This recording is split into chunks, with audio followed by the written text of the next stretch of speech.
For years, I believed my father was my protector. I thought he was the person who would always stand by me, shielding me from the worst life could throw my way. Fathers are meant to be that, right? A shield, a guide, someone who loves you without conditions or expectations. At least that's what I told myself every time I looked at him. But the truth? The truth was darker than anything I could have imagined. Over time, the person I trusted most became the one I feared waking up to every morning. That shift didn't happen all at once. It came in fragments. Moments that, looking back, were always building towards something I couldn't stop. I still remember the day it all began, the day I stopped feeling safe in my own home. My world had already been torn apart by my mother's death. She was my rock, the kind of woman whose presence filled every room she walked into. Her absence was like a void swallowing everything I thought I knew. And just when I thought life couldn't break me any further, my dad found a way to make sure it did. I wish I could say I saw it coming, that there were signs or warning lights flashing, but there weren't. One moment, I was a grieving teenager, holding on to my dad as the only family I had left. And the next, I was something else entirely, something I didn't recognize. This is my story. A story of betrayal, a story of survival, a story of finding my voice in the face of everything that tried to silence it. My name is Valerie Warner. Growing up, my life felt like it could have been anyone's.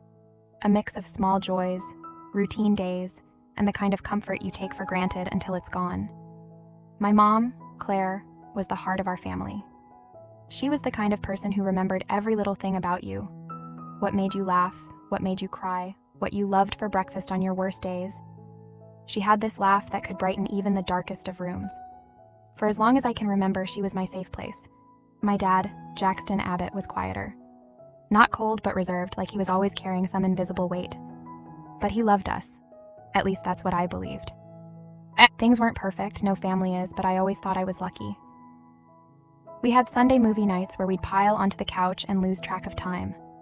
Mom would make popcorn, always slightly burnt, but somehow still delicious. Dad would sit next to her, his arm draped casually over her shoulders. It was the picture of normalcy, a picture that, in hindsight, was fragile in ways I couldn't see then. Everything changed when my mom got sick. It wasn't one of those sudden illnesses you hear about on TV. It was long, drawn out, and cruel. Watching her fade away over months felt like standing on the edge of a cliff, knowing there was no way to pull her back.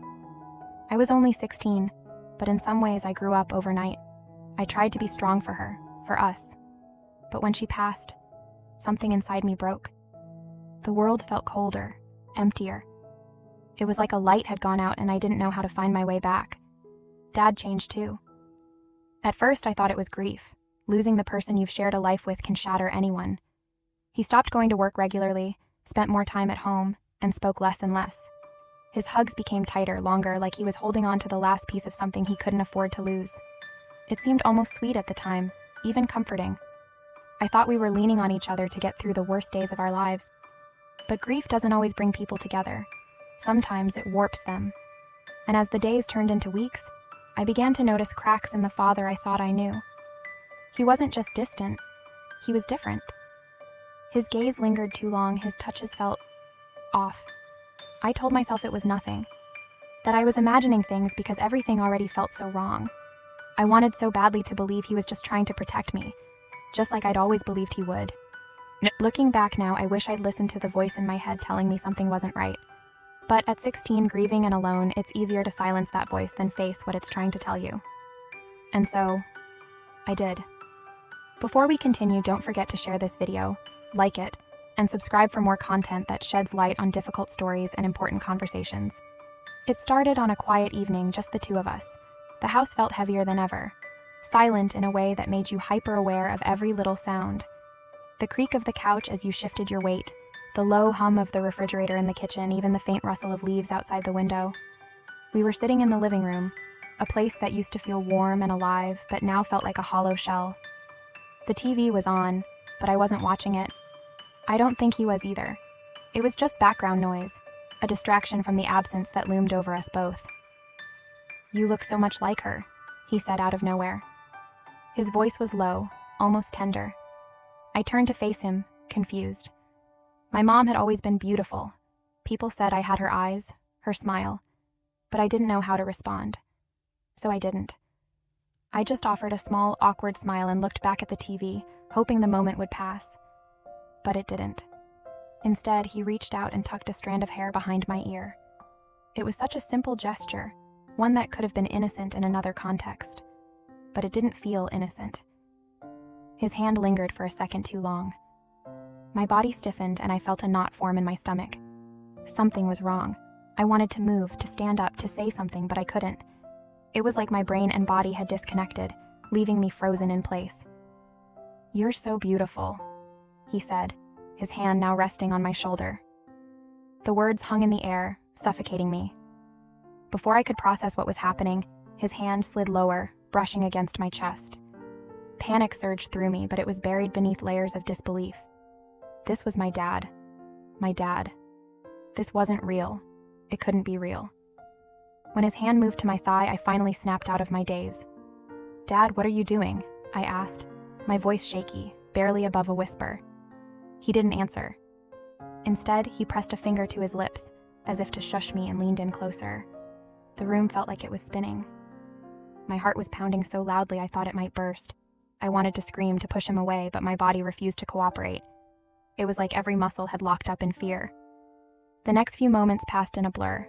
I remember him pulling me to the floor, his weight pinning me down. I remember the sharp pain and the tears streaming down my face. But more than anything, I remember the silence. Not from him. He muttered things I couldn't comprehend. But from me. I didn't scream. I didn't fight. I just lay there frozen, tears soaking the carpet beneath me. When it was over, he stood up and walked away without a word, leaving me crumpled on the floor. I stayed there for what felt like hours, too stunned to move. My mind raced with questions I couldn't answer. How had this happened? Why had this happened? And why hadn't I stopped it? That night, I locked myself in my room and cried until there were no tears left. But the worst part wasn't the pain or the betrayal. It was the guilt.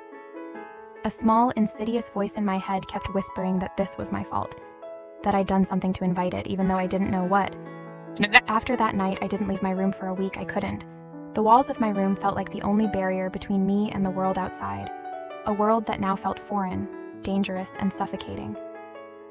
I skipped meals, ignored my dad's calls through the door, and buried myself under the covers, as if hiding could somehow erase what had happened. Every time I closed my eyes, I was back on the floor, hearing his voice, feeling his weight. I didn't know how to process it, so I didn't. I just let myself go numb. On the 5th day, I heard a knock on the door. It was him. "Valerie?" he said, his tone softer than I'd ever heard it. "Can we talk?" My chest tightened. I wanted to scream at him to go away, but instead, I stayed silent, hoping he'd think I wasn't there. But he didn't leave. "I know you're upset," he continued, "but we need to move past this. We're all we have now." His words felt like a slap. We? Move past this? I felt my stomach churn. But before I could let the anger take over, doubt crept in. What if he was right? My mom was gone, and it really was just the two of us. What if I was overreacting? What if I had done something to cause this?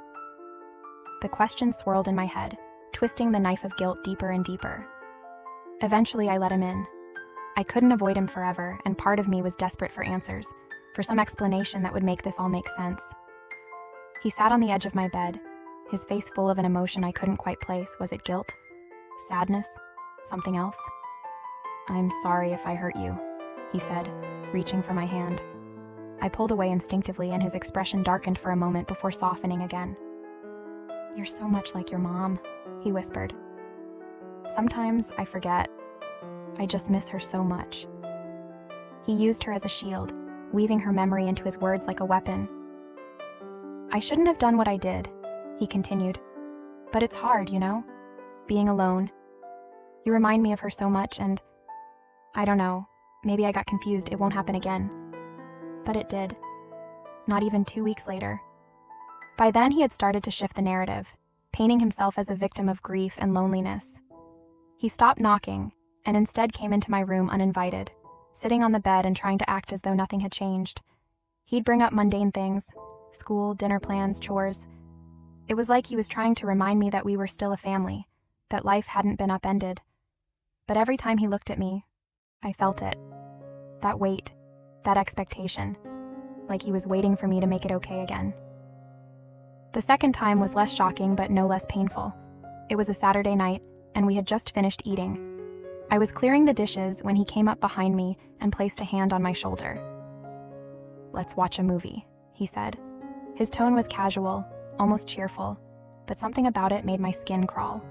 I wanted to say no, to come up with an excuse to escape to my room, but the words got caught in my throat. So I followed him to the living room, telling myself it was fine, that he wouldn't try anything, that I could leave if I felt uncomfortable. But then his hand found its way to my leg, and the cycle began again. His touches were gentler this time, less rushed, as though he was trying to ease me into this new reality. When it was over, he looked at me with something almost resembling affection and said, "I'll be more careful next time. I'll get protection. I promise." Careful, like this was normal, like this was something we just had to get used to. His words echoed in my mind, twisting my guilt and shame into something even darker. Maybe this was my fault. Maybe I had let this happen. Maybe I owed it to him, to keep him from being alone, to give him something he said he needed. The thought made me sick, but it also made me stay silent. In the weeks that followed, I shut down completely.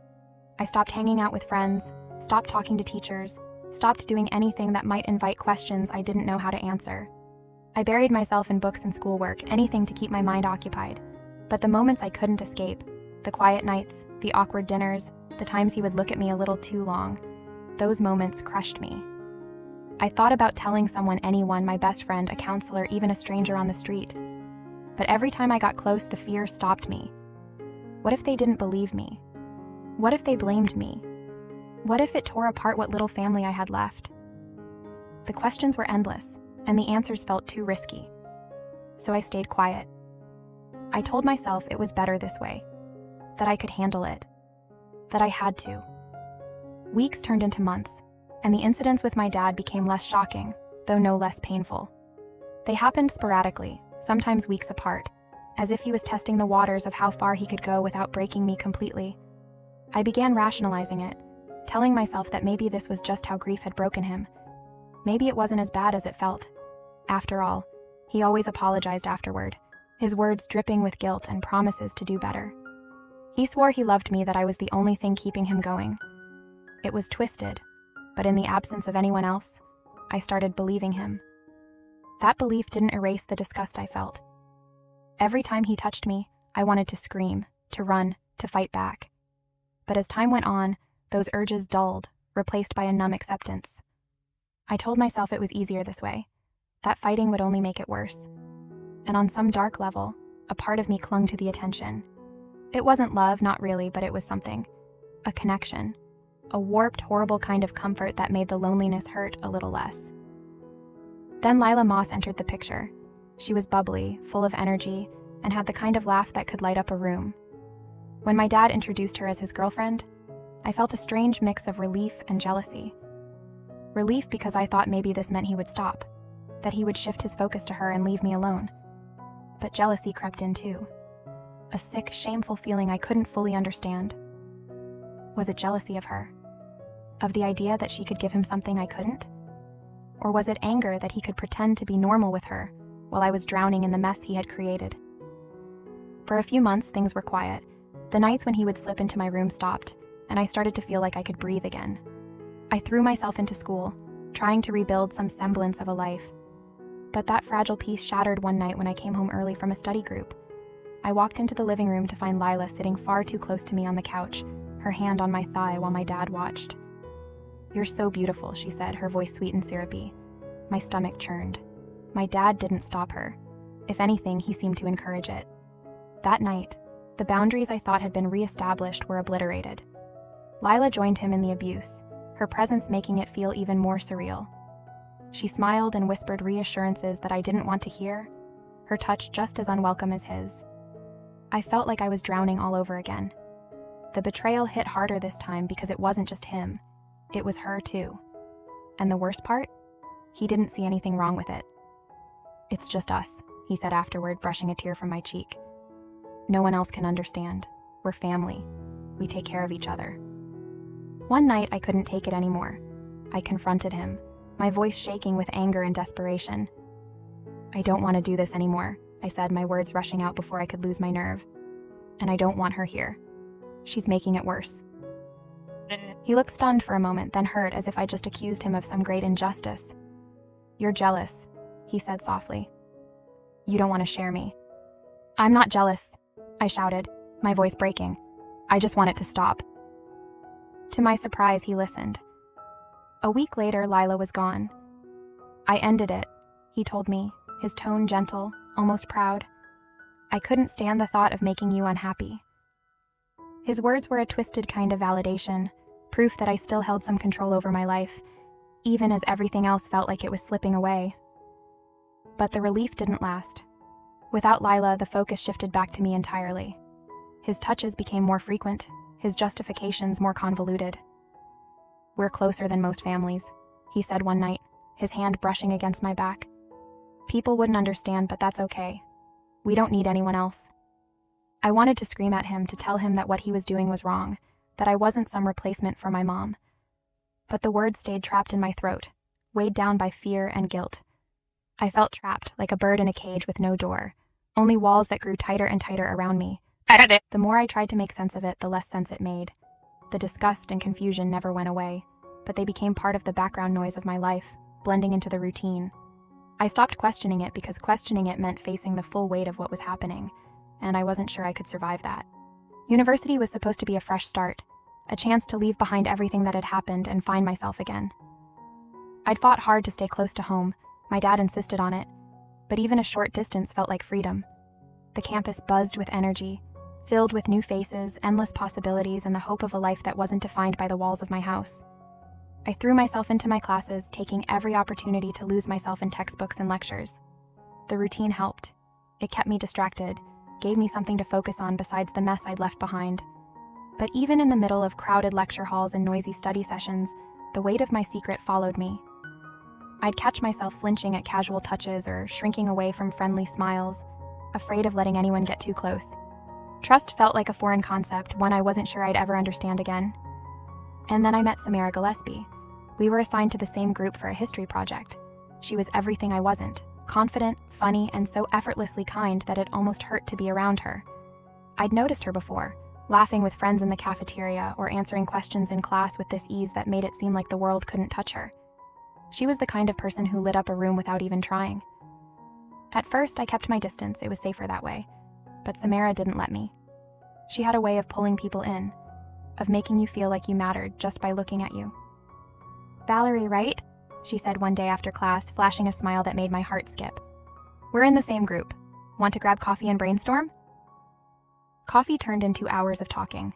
The project barely came up as we swapped stories about our lives, hers full of adventures and big dreams, mine carefully edited to leave out the parts I couldn't bear to say out loud. She told me about her family, her love of photography, and her plans to travel the world someday. I told her about my mom, about how I loved to read, about how university felt like a lifeline I was desperately clinging to. Over the next few weeks, we started spending more time together. It wasn't intentional, at least not at first. She'd ask me to join her for lunch or invite me to study sessions that turned into late-night conversations. Being around her felt different. It was like stepping into the sun after years of living in the shadows. For the first time in forever, I felt seen, and it terrified me. I wanted to tell her everything, to let her in on the parts of my life I'd hidden from everyone else. But every time I thought about it, my chest tightened. How could I explain the things I'd done, the things I'd let happen? What if she looked at me differently, or worse, what if she pitied me? So I kept the walls up, even as I felt them cracking bit by bit every time she smiled at me. One evening, Samara invited me to her dorm to watch a movie. It was simple, casual, but it felt monumental. We sat side by side on her bed, a bowl of popcorn between us, and laughed at the ridiculousness of the film. At one point, our hands brushed, and I felt my whole body tense. She noticed, of course. She noticed everything. But instead of pulling away, she gently placed her hand over mine and said, "You're safe here." Her words hit me like a tidal wave. I wanted to believe her, to let myself fall into the safety she was offering, but I couldn't. The fear was too loud, too overwhelming. I excused myself to the bathroom, where I stared at my reflection, tears streaming down my face. I wanted so badly to be normal, to be someone who could take her hand and not feel like the weight of the world was crushing me.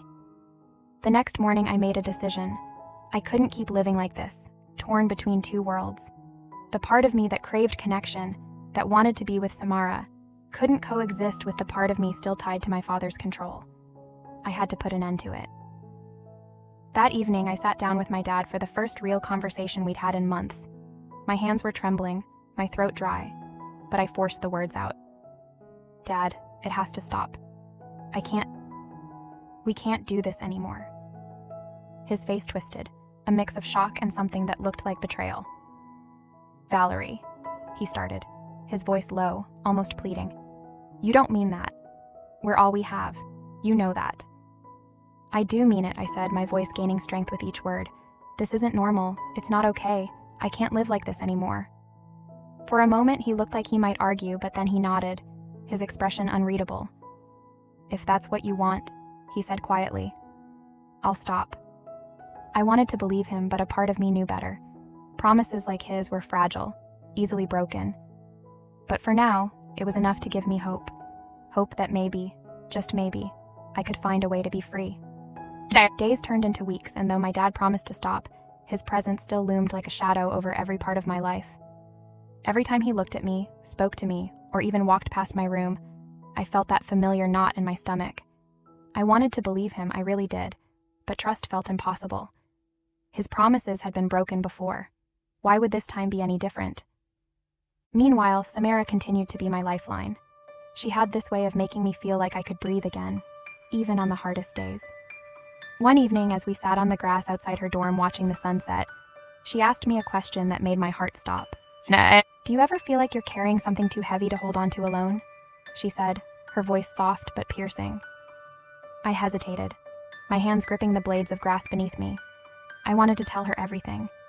The words were on the tip of my tongue, but every time I tried to let them out, fear choked me. What if she looked at me differently? What if she hated me? Worse, what if she reported it and my dad ended up in jail?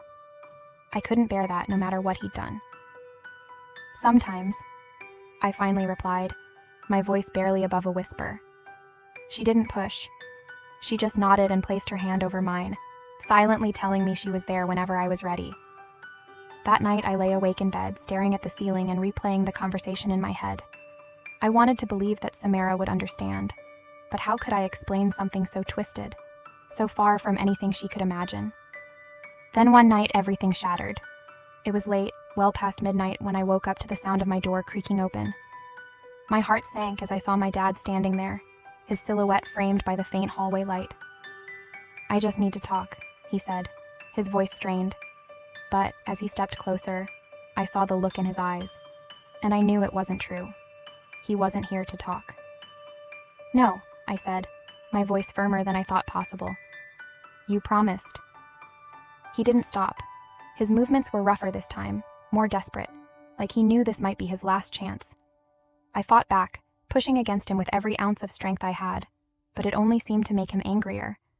When it was over, I lay there trembling, tears streaming down my face. Something inside me broke that night, the small, fragile part of me that had still hoped things could change. As soon as he left the room, I made my decision.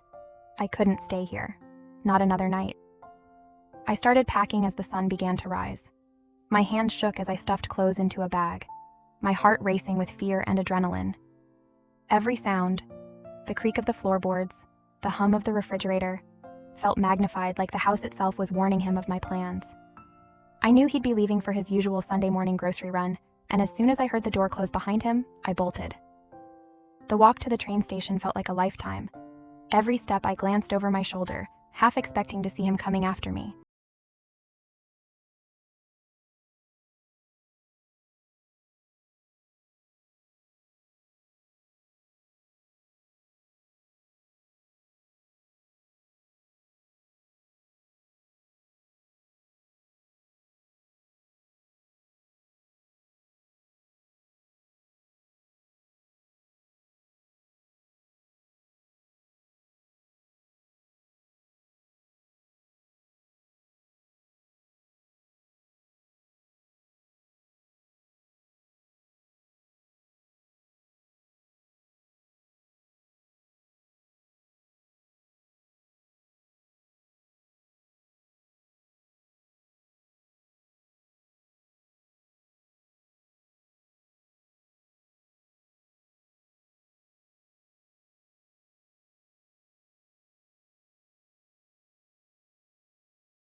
taking my first steps toward healing, and so can you.